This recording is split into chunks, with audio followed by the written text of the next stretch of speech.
Έρχομαι. Βάλε καφέ, σήμερα έχει μουχαμπέτη και βαβά. Γιατί πάμε Βαρκελόνη σήμερα. Λοιπόν, ήρθε το feedback της Βαρκελόνης. Και τι εννοώ, πριν 10 μέρες περίπου βρέθηκα στην Βαρκελόνη για 3 λόγους. Για μια φωτογραφική δουλειά με 2 μοντέλα, να συναντηθώ με την κοινότητα Take a Photo Walk Community που είχαμε κάνει με τη Street Shooters GR ένα meetup και ήταν μια ευκαιρία να τους ξανασυναντήσω και κάναμε ένα photo walk, και μετά να περάσω και λίγες μέρες να διακοπές στην όμορφη πόλη της Βαρκελόνης, που είναι η δεύτερη φορά που πηγαίνω και δεν θα το έχανα αυτό, δηλαδή παιδιά είναι. Και θα δώσω τώρα σήμερα έτσι μερικές συμβουλές για το ταξίδι σας στην Βαρκελόνη, γιατί πάρα πολύ με ζητήσατε, με ρωτήσατε στο Instagram για την πόλη αυτήν, και λέω να δώσω τις δικές μου συμβουλές, ίσως κάπου κάποιον να τον βοηθήσουν κατά την επίσκεψή του. Όπως βλέπετε εδώ πέρα και ένα εικονικό σημείο της Βαρκελόνης, δηλαδή αν είστε φωτογράφος και πάτε Βαρκελόνη πρέπει να πάτε σε αυτό το σημείο να το φωτογραφίσετε, είναι μια πανδεσία αρχιτεκτονικής. Λοιπόν, θα χαρακτηρίσω την Βαρκελόνη η όμορφη εκδοχή της Θεσσαλονίκης. Θεσσαλονίκη είναι η πατρίδα μου, από εκεί γεννήθηκα. Όσοι ξέρετε Θεσσαλονίκη, η Βαρκελόνη είναι η όμορφη της πλευρά. Έχουν τα ίδια ακριβώς στοιχεία, θάλασσα, βουνό, η ίδια αρχιτεκτονική, ακόμα η κουλτούρα, το φαγητό είναι ίδια, απλά το καλό στη Βαρκελόνη είναι ότι όλα είναι λίγο πιο όμορφα, πιο αισθητικά όμορφα και λίγο και πιο οργανωμένα και πιο έτσι ποιοτικά, να το πω. Όχι όλα όμως, θα τα πούμε. Λοιπόν, έχω κάνει κάποιες κατηγορίες για να σας βοηθήσουν, να σας κατευθύνουν ίσως λίγο παραπάνω, αλλά αν κάτι δεν το πω και σας ενδιαφέρει, μπορείτε να με ρωτήσετε. Αν το γνωρίζω θα απαντήσω αμέσως, αν δεν το γνωρίζω σίγουρα θα ρωτήσω τους φίλους μου στη Βαρκελόνη να σας δώσουν κατευθύνσεις.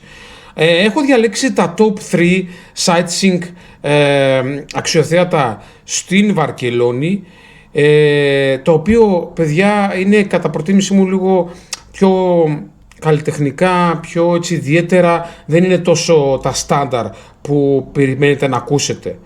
Και το πρώτο είναι η πλατεία Ισπανίας, παιδιά, και το μουσείο που έχει εκεί πέρα, το εθνικό του το μουσείο. Πλατεία Ισπανίας, μια τεράστια έκταση με ένα απίστευτο σεντριβάνι μεγάλο, το οποίο πλέον λειτουργεί και για το φωτορυθμικό show που κάνει κάθε Πέμπτη, Παρασκευή και Σάββατο όμως, από όσα ξέρω.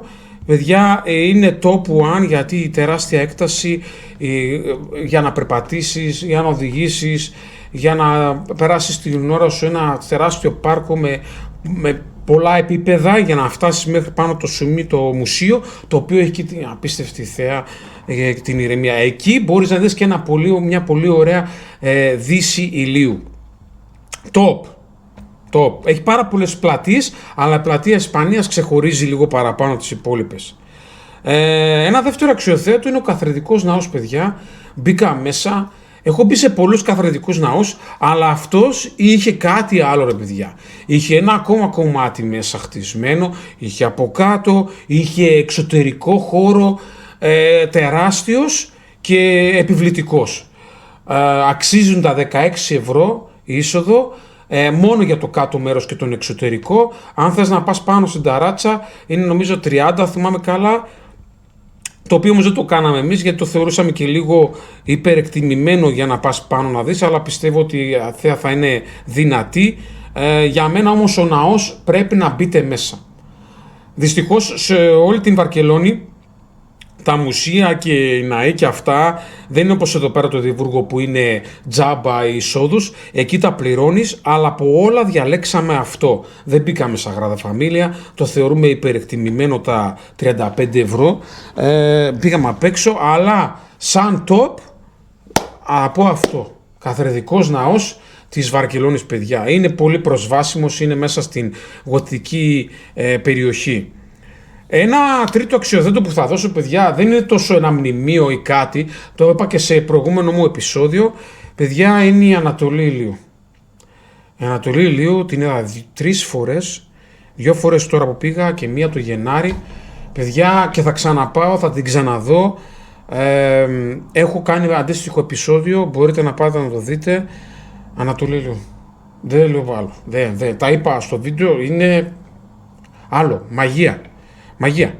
Λοιπόν, επόμενη κατηγορία, παιδιά, είναι η διαμονή. Λοιπόν, εγώ πάντα και τις 2 φορές έμεινα Λαράμπλας σε ξενοδοχείο. Επέλεξα όμως πολύ προσεκτικά το ξενοδοχείο, είδα πολλά review, είδα και τις τιμές, γιατί έχει και τα ακριβά και τα φτηνά και τι σε προσφέρουν. Γιατί επέλεγα όμως τη Λαράμπλας? Γιατί είναι όλα προσβάσιμα από εκεί. Έχει μετρό, έχει λεωφορεία, τα περισσότερα μπορείς να κάνεις περπατητά, που είναι και γύρω. Είναι αρκετά προσβάσιμη η Λαράμπλας και η διαμονή. Το tip που θα δώσω όμως για τη διαμονή σας, εφόσον επιλέξετε να μείνετε στη Λαράμπλας και σε ένα ξενοδοχείο, είναι να τους ζητήσετε να σας δώσουν ένα ήσυχο δωμάτιο. Και ήσυχα δωμάτια κυρίως είναι στον τελευταίο όροφο. Γιατί η Λαράμπλας έχει πάρα πολύ φασάρια, παιδιά. Ειδικά το πρωί και ειδικά τώρα αυτό το διάστημα που έχει περίπου 1,5-2 χρόνια που χτίζεται, κάνουν ανακαινήσεις. Χαμός. Εμείς πήραμε έναν το όροφο, δεν ακούσαμε τίποτα. Είχαμε και μια θέα, παιδιά, απίστευτο. Αυτό είναι ένα tip για να θυμάστε. Ήσυχο δωμάτιο, top floor. Λοιπόν, τι να προσέξετε όμως στη Λαράμπλας? Παιδιά, γίνεται πανδεσία από κλεφτοπορτοφολάδες. Όταν λέμε πανδεσία, ό,τι πιστεύετε στην πόλη σας, βάλτε το 5 φορές. Οι άνθρωποι είναι άλλο level. Νομίζω τα έχουμε πει και σε παλιότερα επεισόδια με τις street shooters. Θέλει μεγάλη προσοχή. Όταν λέμε μεγάλη προσοχή, παιδιά, άλλο τόσο πόσο σκέφτεστε αυτή τη στιγμή. Επίσης το φαγητό. Πανάκριβο. Αν και φάγαμε πανάκριβο και μπορώ να θα προτείνω φαγητό, είναι πανάκριβο σε σύγκριση με άλλα που μπορείς να βρεις μέσα σε στενά κιόλας. Πάνω στη Λαράμπλας σκίζουνε. Κάτσε γιατί είμαι λίγο ψηλά. Σκίζουνε, παιδιά, στις τιμές, αλλά είναι προσβάσιμο, δηλαδή έχεις άμεσα φαγητό και έχει τα πάντα. Τρίτη κατηγορία είναι η μετακίνηση. Παιδιά, μετρό 11 γραμμές, λεωφορεία μέχρι να σβήσει ο ήλιος. Δηλαδή, εντάξει, πας, έρχεσαι άνετα, δεν το συζητώ. Ταξί άλλο τόσο, βροχή. Δεν υπάρχει πρόβλημα μετακίνησης. Εμείς το πήραμε και το μετρό και το λεωφορείο. Εδώ θα πω μια συμβουλή. Στη στάση μετρό της Καταλωνίας, παιδιά, χάθηκα. Δεν υπάρχει λαβύρινθος, δεν υπάρχει τόσο κατεύθυνση και γιατί δεν υπάρχουν και αγγλικά πολλές φορές. Υπάρχουν τα καταλανικά και υπάρχουν τα ισπανικά και δεν υπάρχουν αγγλικά πολλές φορές και δεν μιλάνε και αγγλικά, θα τα πούμε μετά στα λοιπά αυτά. Χάθηκα στο μετρό της Καταλωνίας, στη στάση Καταλωνίας, είναι τεράστιο, έχει πάρα πολλές διακλαδώσεις, δεν με βοήθησε κανένας, μόνος μου το βρήκα τυχαία, random. Λοιπόν, για φαγητό και ποτό, παιδιά, θα προτείνω στη Λαράμπλας υπάρχει το Αναπόλα και το Καπουτσίνο. Το Καπουτσίνο είναι μια λυσίδα σαν Μικέλ, παιδιά. Έχει ωραίους καφέδες και έχει και φαγητό, δηλαδή fast food φαγητό, σαντουιτσάκια μικρά, τα οποία όμως είναι πολύ καλά και γλυκά. Γλυκά μπόμπα. Αμαπόλα, είναι σαν φούρνος που έχει τα πάντα. Παιδιά, το τσάκισα. Έμεινα 5 μέρες, το τσάκισα. Τα έδωσα τα λεφτά μου, τα πήρανε, αλλά τα γούσταρα. Παιδιά, δεν υπήρχε. Δηλαδή, θα ξέρω θα πάω και θα πάω από εκεί ξανά. Αμαπόλα. Τέλος. Τρομερή διαφήμιση, γιατί είναι χορηγός κιόλας. Λοιπόν, θα προτείνω όμως μην ξεχάσετε να φάτε κρέμα καταλάνα, άλλο level. Πώς λέμε εμείς μπουγάτσα κρέμα? Λίγο παραπάνω, παιδιά. Τρέπομαι που το λέω, αλλά λίγο παραπάνω, παιδιά. Άλλο level κρέμας. Είμαι και Θεσσαλονικιός, ήμουνα και μπουγατζάτσης. Παιδιά, ξεπερνάει λίγο την μπουγάτσα. Το λέω και σιγά. Και θα πω για ποτάκι, παιδιά, αυτό που ξεχώρισα, Τίντο Τεβεράνο. Δεν υπάρχει. Είναι κόκκινο κρασί με σαμπάνια και σου ρίχνουν και φρουτάκια μέσα. Και αν τύχεις και σε καλό μαγαζί που σου βάζουν καλό κρασί, συνήθως το Ριόχα είναι ένα καλό κρασί, παιδιά, μπορώ να το πίνω όλη μέρα. Δεν υπάρχει. Άλλο level. Τίντο Τεβεράνο, το θυμάσαι. Λοιπόν, αυτές είναι οι βασικές κατηγορίες και πάμε στα λοιπά, παιδιά. Λοιπόν, και κάποια πράγματα που ας πούμε ίσως είναι και λίγο ενοχλητικά για κάποιους. Δεν μιλάνε αγγλικά, το είπα και πριν. Είναι λίγο δύσκολο. Κάποιοι βέβαια το κάνουν και λίγο επίτηδες, να πούμε την αλήθεια. Και προτιμά να μιλήσουν με τη γλώσσα του σώματος παρά να μιλήσουν αγγλικά. Δεν μπορώ να το καταλάβω αυτό, γιατί τόσο πολύ. Εφόσον είναι μια πόλη που είναι πολυκοσμική και μένουν κάτι και από όλο τον πλανήτη, παιδιά. Δηλαδή μου είναι λίγο απίστευτο. Το συνάντησα πολλές φορές και στις πινακίδες τους και είναι λίγο παράξενο. Οδηγική συμπεριφορά θα πω πολύ καλή, παιδιά.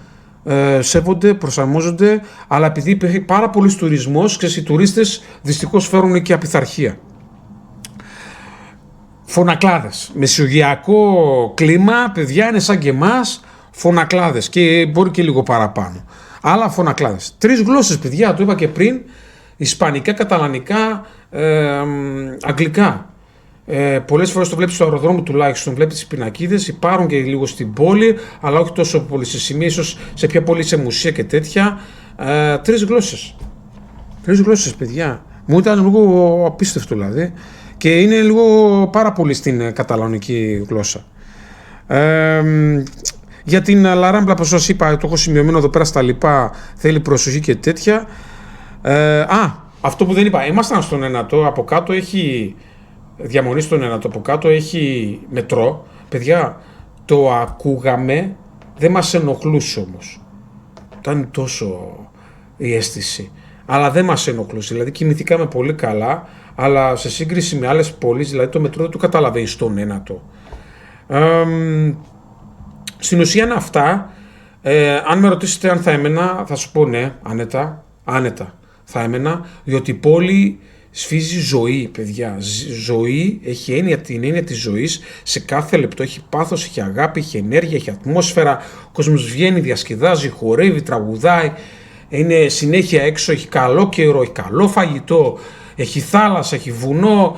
Έχει τα πάντα, τα στοιχεία όλα που χρειάζεται ένας άνθρωπος για να ζήσει και να έχει τα όλα γύρω του. Έχει και πάρκα, έχει και δάση, έχει να πεταχτείς δεξιά-αριστερά με τρένα, έχει 3 σταθμούς τρένων. Τι να λέμε, εντάξει. Βαρκελόνη αγαπώ, ήμουν φαν της Βουδαπέστης, αλλά νομίζω ότι ξεπέρασε η Βαρκελόνη, γιατί μου δίνει και την θάλασσα λίγο πολύ, που μπορείς να βουτήξεις κιόλας, να πω την αλήθεια, μπορείς να κάνεις και τα μπάνια σου. Έχει πάρα πολλές επιλογές και θα έμενα άνετα στην Βαρκελόνη. Το πώς να πας είναι πολύ εύκολο, συνήθως έχει απευθείας πτήσεις από Ελλάδα, αλλά θα σας πω ότι πρέπει να δείτε λίγο τις εποχές, αλλά είναι ένα μέρος που πρέπει να πας, αν δεν την έχεις δει. Εγώ την αγάπησα και την αγαπώ και μακάρι να μπορέσω να πάω και άμα βρεθεί και ευκαιρία να μείνω, και γιατί έχω και φίλους εκεί πέρα που είναι τέλειο. Οι άνθρωποι είναι έξω καρδιά, είναι σαν και εμάς. Λοιπόν, αυτά, παιδάκια, ελπίζω να βοήθησε αυτό εδώ πέρα το mini feedback της Βαρκελόνης, και αν πάτε θα χαρώ πάρα πολύ να μου πείτε τι επισκεφτήκατε, από αυτές τις συμβολές που σας έδωσα, αν σας βοήθησαν. Μέχρι το επόμενο επεισόδιο, τι λέμε, let's go!